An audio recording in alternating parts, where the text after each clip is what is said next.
Good day, everyone. I'm Michelle Igonga, and now I'm going to continue the section 10.258, so exit passageways. So exit passageways are important parts of building safety system. So they guide people safely out of the building in case of emergencies, such as fire, earthquake, or other hazards. So to make them effective, the RIRR, or the Revised Implementing Rules and Regulations, provides standards that must be followed. So first, we have here the application. So any hallway, corridor, passages, or tunnels can be served or can serve as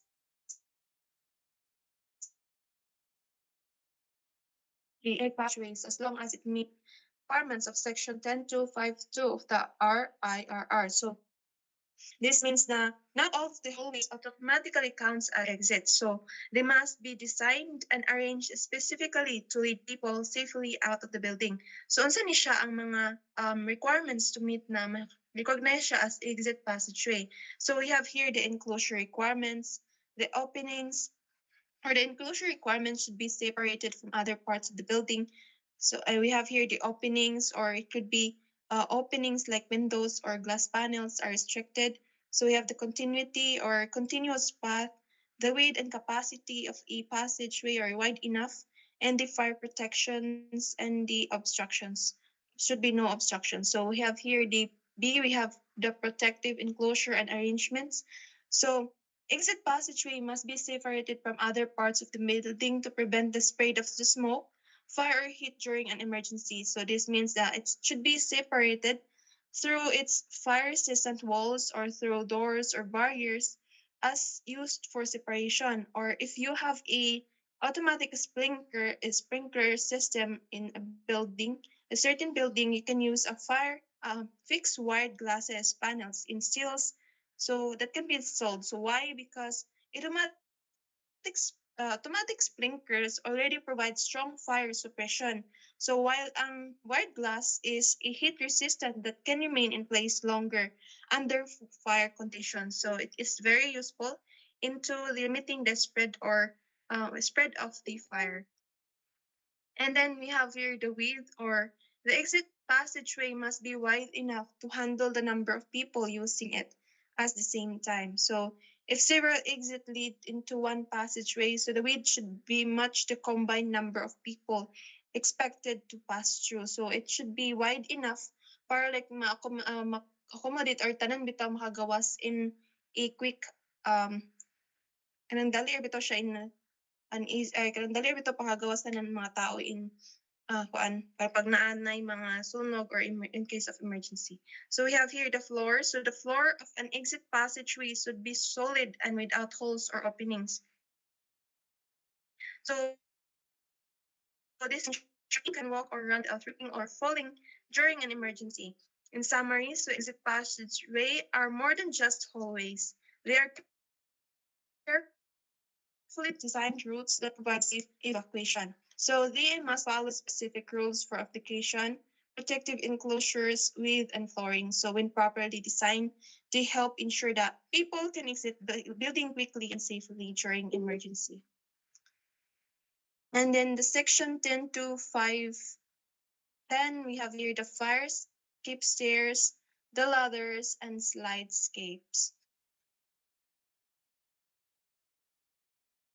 We have here the fire escape stairs. So in general, fire escape stairs are special stairways provided in buildings to ensure people have a safe way to get out during emergency, especially in existing buildings. So for general rules, fire escape stairs are important safety feature, but they are generally considered a secondary means of egress under modern building codes. Why? Because fire escape stairs are usually permitted only in existing buildings because for new buildings man jud di follow na new building codes, which is nag-require na siya na enclosed fire-rated exit stairways, which provides a better protection from fire and smoke.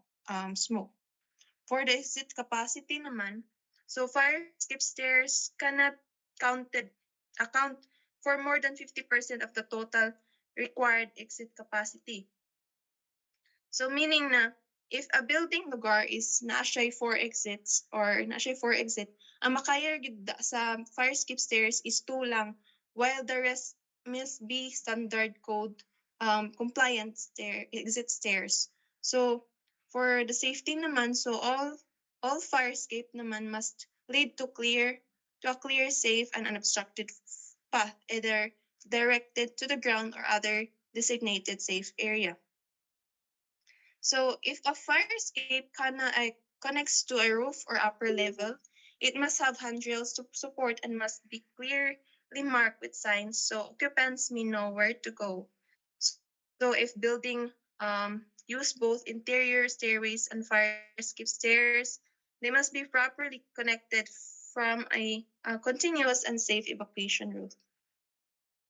For the types of the fire escape stairs, we have here the under the fire safety rules. So they have two recognized types of fire escape stairs. First is we have here the return platform type with superimposed runs. So these stairs have a platform landing where direction changes. So the stairs run are arranged one above the other, saving space while still allowing people to change direction safely. And then the second is we have here um, the straight run type. So the stairs extend continuous in one direction without turning. So the platform are added in a straight line, usually at intervals to provide rest areas and safely. In other words, ang return platform type is superimposed run. So meaning pag mo agi ka na nga dalan is ay kay moagi ka sa hagdanan na possible nga maliko ka or either paubos bitaw so pasaka then paubos dito so while ang kaning straight run type is straight lagid ka nga pasaka tanan or ubos so wala siya changing of direction. And then the placement options we have here, it could be um parallel to the building, right angles to the building, or built independently and connected by bridges.